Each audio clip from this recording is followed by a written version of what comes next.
Les 13 lois du marketing efficace. Bonjour, je suis Sébastien Lac, le marketeur français et chaque lundi à 19 h, je partage avec vous les lectures de l'entrepreneur libre, c'est-à-dire des pépites issues des 500 meilleurs livres que j'ai lus au cours des 10 dernières années au sujet du développement personnel, développement d'entreprise et du marketing. Aujourd'hui, j'aimerais vous parler d'un livre qui, si vous ne deviez lire qu'un seul livre pour comprendre tous les concepts du marketing en anglais, eh bien ce livre ferait sans doute partie de ce que je pourrais vous recommander. Il s'agit de The Advertising Solution de Brian Kurtz. Ce livre, en fait, regroupe les secrets de marketing de nombreux marketeurs et entrepreneurs américains dans un seul ouvrage. C'est donc un condensé des meilleurs marketeurs, entrepreneurs et copywriters, c'est-à-dire les gens qui écrivent des messages publicitaires. Dans le livre, Brian Kurtz et son co-auteur Craig Simpson synthétisent notamment les conseils d'une des plus grandes légendes du marketing du XXe siècle, qui est Claude Hopkins. Et aujourd'hui, j'aimerais partager avec vous le contenu du chapitre 4, qui sont les secrets pour écrire du marketing efficace. Voici donc les 13 lois distillées par Brian Kurtz pour ce marketing efficace. La première loi, qui est un peu contre-intuitive, c'est tout simplement que vous n'avez pas besoin d'être brillant. Qu'est-ce qu'il veut dire par là?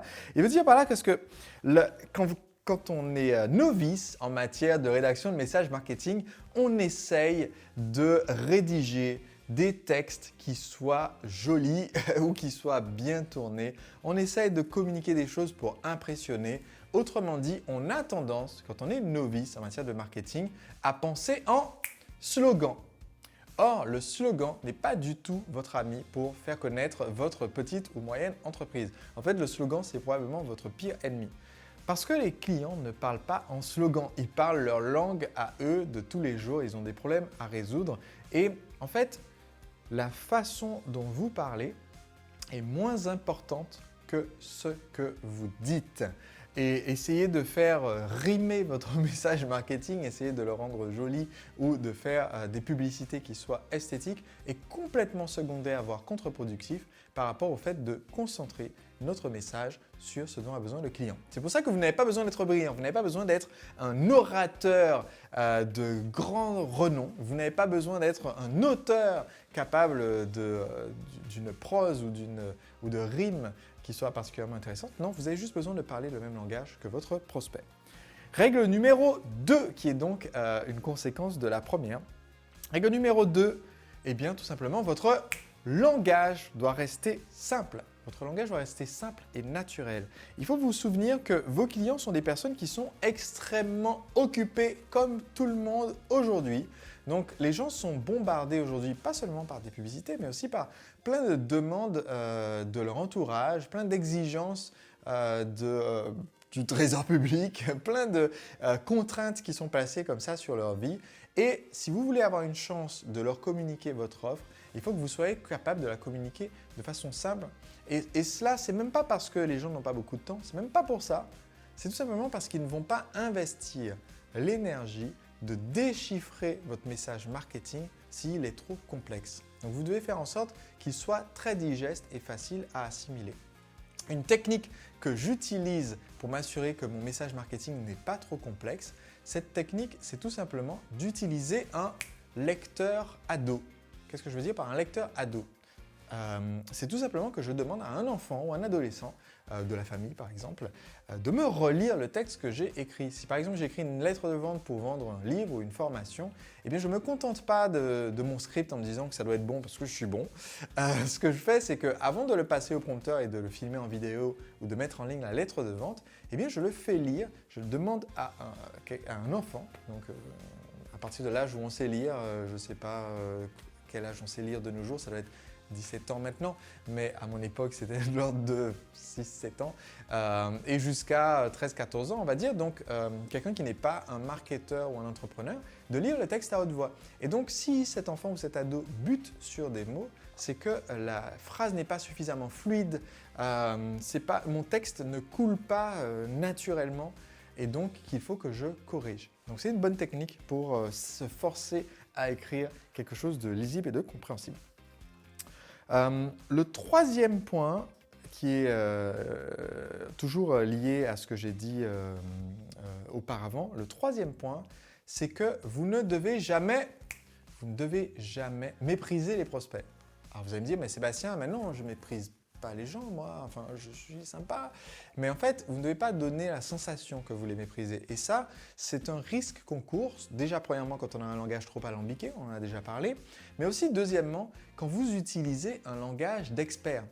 Si vous essayez de montrer que vous êtes un expert de la thématique en utilisant un langage qui contient du jargon, eh bien, le risque que vous ayez, c'est que vos clients qui, eux, n'ont pas passé leur vie à étudier ce sujet, n'ont pas passé leur vie à travailler là-dedans et à créer des produits et des services, eh bien, vos prospects vont décrocher. Donc, c'est pour ça, par exemple, dans mes vidéos même dans les vidéos gratuites comme celle d'aujourd'hui, mais encore plus dans mes messages de vente ou mes vidéos de vente, eh bien, je ne vais jamais parler des termes du jargon anglo-saxon, du marketing. Je ne vais pas commencer à dire aux gens, mais voilà, il faut que votre USP soit clair si vous voulez avoir un bon CTR sur votre PPC, parce que sinon, quand les clients arrivent sur votre landing page, vous allez avoir un taux de conversion sur la landing page qui sera nul. Là, si ça se trouve, j'ai déjà perdu des gens là, sur YouTube et sur Facebook qui me regardent et qui ont dit, bon, ben, tant pis, je m'arrête là dans la vidéo. Donc, vous devez faire très très attention à être approchable dans votre communication, à être abordable et le choix des mots dans ce cas-là est crucial. Si vous utilisez un terme clé, ce qui permet de montrer qu'on est un expert, c'est quand même important d'utiliser les mots-clés et de ne pas parler non plus comme si on parlait à un bébé, parce que sinon c'est encore une façon de mépriser le prospect, mais par contre le clarifier juste après. Donc par exemple, je ne vais jamais dire vous devez avoir une USP claire ou une USP claire, je ne vais jamais dire ça, mais par contre je vais dire voilà, vous devez avoir un message clair qui exprime votre promesse de vente en peu de mots, ce qu'on appelle en anglais USP, Unique Sales Proposition, ou en français, on appelle cela votre proposition unique de vente. Donc là, vous voyez, j'ai pris le temps, ça m'a pris 10 secondes littéralement, de vous expliquer ce que c'était, d'utiliser le mot-clé qui montre que je suis un expert, je sais de quoi je parle, l'USP, développé par Russell Reeves dans les années 50-60 aux États-Unis. Mais je permets aussi, via cette traduction, à tout le monde de suivre ce dont je suis en train de parler. Le point suivant, la règle suivante, qui est donc la quatrième règle du marketing efficace, qui est essentielle. Quatrième règle du marketing efficace, c'est du départ à la fin de votre message marketing, du début jusqu'à la fin, du premier au dernier mot, vous devez toujours offrir du service. Autrement dit, que vous vendiez un produit physique ou un service, vous vendez toujours du service. Et dans votre message marketing, tout ce que vous communiquez doit apporter de la valeur au client. Alors ça, c'est un petit peu difficile à comprendre pour beaucoup de personnes parce que, déjà, il y a des gens qui vendent un produit et qui ne comprennent pas qu'en fait, tout ce qu'on vend représente un service pour le client. C'est-à-dire que même si vous vendez un produit cosmétique, en fait, ce que vous lui rendez comme service, c'est de lui permettre de rester jeune plus longtemps. Si vous vendez des boulons et des vis, vous ne vendez pas des boulons et des vis, vous rendez le service de lui permettre de monter ses meubles et d'être fier chez lui. Donc, il faut que dans votre message, quand vous relisez votre texte de vente, par exemple, ou votre publicité, vous vous demandiez en fait, est-ce que dans ce message, je suis en train de parler de moi, l'entrepreneur, et de mes produits, ou bien est-ce que je suis en train de parler du client et du service que je veux lui rendre dans sa vie? Ça, c'est hyper important parce que souvent, on voit des publicités qui sont sur la marque comme insister pour avoir le produit X ou il vaut mieux un baril de Ariel que 2 barils de la marque de lessive X. Mais en fait, ça n'explique pas le service que vous rendez au client qui est le linge plus blanc que blanc. Donc, vous devez vous concentrer en permanence dans votre message sur ce service rendu. Et ça nous mène du coup à la règle suivante. La règle suivante, selon Claude Hopkins, répétée dans ce livre de Brian Kurtz, c'est que vous devez, quand vous créez un message, quand vous communiquez avec vos clients, vous devez vous oublier complètement. Vous devez vous oublier complètement. Ça veut dire que à la relecture, vous devriez quasiment être capable de supprimer le nom de votre entreprise et celui du produit, du message, et quand même donner envie aux gens d'acheter. Parce que vous leur parlez d'eux-mêmes quand ils vous regardent. Et c'est ça qui va créer la décision d'achat. C'est que je vois, moi, le client, je vois mon univers comme étant différent grâce au service qui va m'être rendu. Et en fait, peu m'importe le nom du produit à ce stade, si je suis convaincu que mon univers, mon monde va être différent et que mes problèmes vont être résolus. Donc vous devez vous oublier. Et ça, c'est quelque chose qui est difficile pour certains parce que spontanément, on a tendance à vouloir se mettre en avant pour donner la crédibilité à notre message. Alors qu'en fait, non, c'est le service que vous rendez qui vous donne la crédibilité. Et ça m'amène du coup à la règle suivante, il y a une certaine logique dans cette progression. La règle suivante, quand vous allez relire votre message marketing ou votre publicité, c'est que vous ne devez jamais vous vanter. Vous ne devez pas vous vanter. Des exemples donnés dans le livre sont par exemple, nous sommes l'entreprise première du secteur, les plus grands du pays, nous étions les premiers installés, nous avons vendu le plus de produits XYZ au monde, où tous les matins vous entendez à la radio, voilà, la radio numéro 1. D'ailleurs, je crois qu'en France, il y a 3 radios qui se vantent d'être la radio numéro 1 en France. Je ne sais pas où est-ce qu'ils prennent leurs statistiques, mais vous voyez déjà, ça pose un problème ça. Et en fait, ce que fait remarquer Claude Hopkins, c'est qu'à partir du moment où vous essayez de montrer, de vous vanter comme ça, vous avez oublié le client et vous oubliez de vous demander, mais en fait, est-ce que ça lui apporte quelque chose d'avoir cette information ou non ? Et ensuite, est-ce qu'il va me croire aussi quand je lui donne cette information tout simplement, si elle n'est pas appuyée de statistiques concrètes. Et donc, voilà, c'est du temps perdu dans votre message marketing.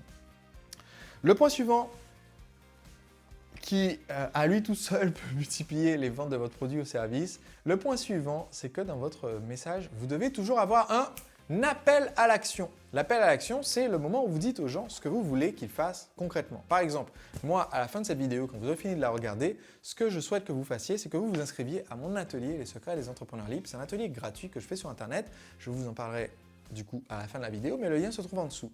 Eh bien, si je me contente de mettre le lien dans la description de la vidéo en me disant, ben voilà, quand les gens regardent la vidéo, ils vont sûrement sauter sur l'occasion de lire le texte qui est écrit en dessous, eh bien, le nombre de gens qui vont passer à l'action derrière sera quasiment 0. Donc, je n'aurai pas l'occasion d'aider des milliers d'entrepreneurs si je ne fais pas mon appel à l'action. Donc, vous devez être très clair. Ça vous force en fait, vous, à être au clair sur l'action la plus importante que votre prospect ou votre client doit entreprendre après avoir écouté votre vidéo, lu votre texte, écouté votre podcast audio, lu votre publicité. Ça va être très clair. Donc ça veut dire que quand vous faites une publicité au clic, comme sur Facebook ou AdWords ou autre, alors sur AdWords, on n'a pas le droit de dire cliquer ici, mais sur Facebook, profitez-en. Dans la description en dessous, mettez cliquez ici pour recevoir notre guide. Ne dites pas juste notre guide vous permettra de XYZ. Donc ce point-là est hyper important, c'est savoir toujours quelle est l'action que les prospects doivent entreprendre. Le point suivant, c'est puisqu'ils doivent entreprendre une action, eh bien il faut les pousser à entreprendre l'action maintenant. Autrement dit, dans toutes vos offres, dans tous vos messages marketing, vous devez créer de l'urgence. Créer de l'urgence, c'est pousser le client à se décider maintenant. Et vous devez avoir une bonne raison pour laquelle ils doivent se décider maintenant. Ne dites pas juste aux gens « Ah, j'y sais maintenant !» Sinon, le ciel va vous tomber sur la tête. Il faut qu'il y ait une bonne raison. Est-ce que vous offrez un bonus pendant un temps limité?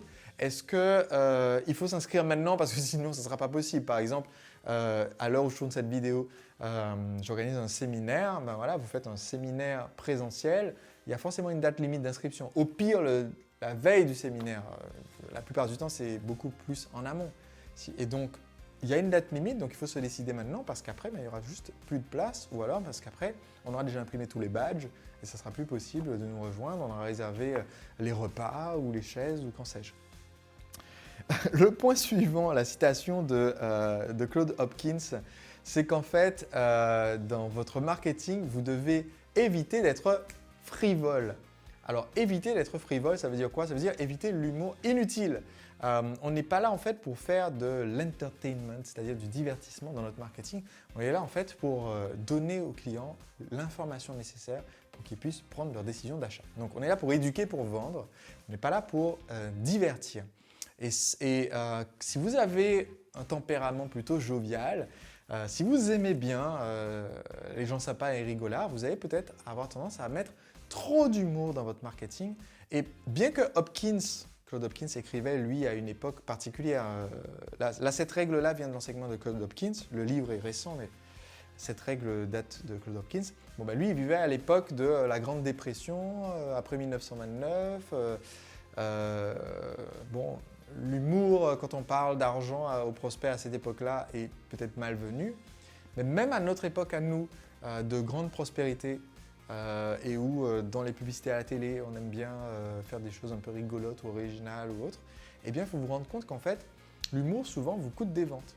Parce que votre client, lui, il a besoin d'un certain nombre d'informations, il recherche un certain sérieux dans le service. Et donc, il faut être très, très attentif à ne pas dépasser les bornes, on va dire, dans votre message marketing. Et enfin, le dernier, la 13e règle, la 13e loi du marketing efficace, très importante d'ailleurs quand vous rédigez un message de vente écrit ou une publicité, c'est que votre message marketing doit toujours raconter l'histoire en entier. Toujours raconter l'histoire en entier, ça veut dire ne pas se dire que les gens aujourd'hui sont pressés, stressés, donc on va essayer de tout faire tenir en 2 paragraphes parce qu'il n'y a pas le temps de leur donner davantage. Ça donne naissance à ce que j'appelle le marketing Twitter, c'est-à-dire tout le monde essaye de communiquer en 140 caractères et du coup c'est une course au message le plus simple et bête, minimum.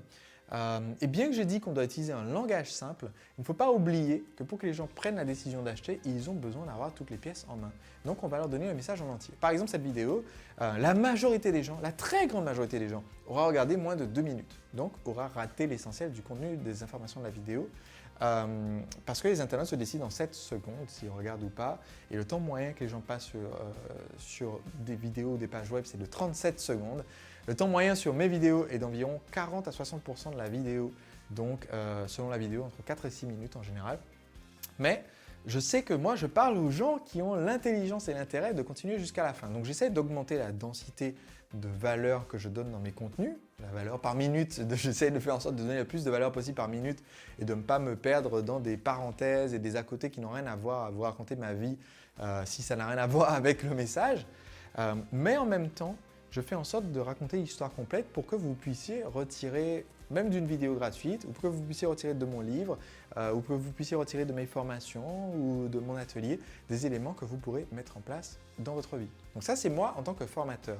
Maintenant, moi, en tant que vendeur, je fais en sorte, quand je parle de ma formation, de donner tous les éléments nécessaires. Et donc, si la vidéo qui décrit ma formation dure 30 minutes ou 40 minutes, eh bien, ainsi soit-il. Parce que quelqu'un ne va pas s'engager dans une formation d'1 an en disant « Oh là là, Sébastien, ta vidéo de description de la formation, ça durait plus de 4 minutes, je n'ai pas pu me concentrer, j'ai laissé tomber, je n'ai pas acheté. » Est-ce que cette personne aurait pu s'engager dans une formation d'1 an? Probablement pas. Donc, ça repousse les personnes qui ne correspondent pas à la personne que je recherche. Ça me permet de garder les personnes intelligentes qui essaient de se décider. Dites-vous bien ça, quelqu'un qui n'est pas intéressé par ce que vous vendez ne lira pas 3 lignes de ce que vous leur dites comme description. Si vous vendez comment bien éduquer ses enfants, quelqu'un qui n'a pas d'enfants et ne compte pas en avoir, ne lira pas votre message du tout, en aucun cas, quelle que soit la longueur, même si c'est un message Twitter. Par contre, celui qui a le problème que vous résolvez, si votre truc c'est comment faire en sorte que votre enfant ait le bac et que son fils ou sa fille vient de redoubler la terminale et qu'il veut absolument que son fils ait le bac, il va lire tout de A à Z pour avoir tous les éléments pour prendre sa décision et pour acheter. Et donc voilà, c'était la 13e loi dans ce livre de Brian Kurtz. Donc comme je disais, si vous aimez les livres que je recommande, mais que votre anglais n'est pas extrêmement exercé, sachez que je parle beaucoup de livres de marketing ou de copywriting, la rédaction de messages publicitaires, et qui sont très intéressants, mais certains livres sur le copywriting ont un anglais un peu qui nécessite de la concentration. Et donc, lire 10 livres de 600 pages ou de 300 pages sur le sujet, c'est peut-être ardu si vous êtes un peu à l'aise en anglais, mais pas tant que ça. Donc c'est pour ça que je recommande le livre de Brian dans ce cas-là, parce que son livre est écrit de façon simple et facile et qu'il regroupe en fait, les meilleurs conseils de Claude Hopkins, David Ogilvy, John Caples, Gary Albert, Robert Collier, Eugene Schwartz, bref, tous les meilleurs copywriters américains dans seulement 180 pages. Du coup, ça peut être un livre intéressant en la matière. Et si vous n'avez pas lu mon livre à moi, Le secret des entrepreneurs libres, sachez que en complément de mon livre, j'organise un atelier gratuit sur Internet. Toutes les informations se trouvent ci-dessous. Et cet atelier qui s'intitule « Les secrets des entrepreneurs libres », je suis en direct pendant 2 semaines avec vous pour répondre à vos questions et pour vous aider à appliquer mes conseils dans votre activité. L'année dernière, 14 000 entrepreneurs ont participé. J'ai répondu à 3 000 questions avec l'aide de mon équipe. Et voilà, je m'assure que vous puissiez implémenter mes conseils dans votre entreprise. Toutes les informations se trouvent ci-dessous. On se retrouve lundi prochain à 19 h pour une prochaine lecture de l'entrepreneur libre. Aujourd'hui, je vais vous parler d'un livre qui va vous stimuler votre créativité et vous rendre capable de créer des titres et des accroches pour vos produits, pour vos publicités et pour votre marketing qui vont fasciner l'attention de vos prospects. Ce livre, c'est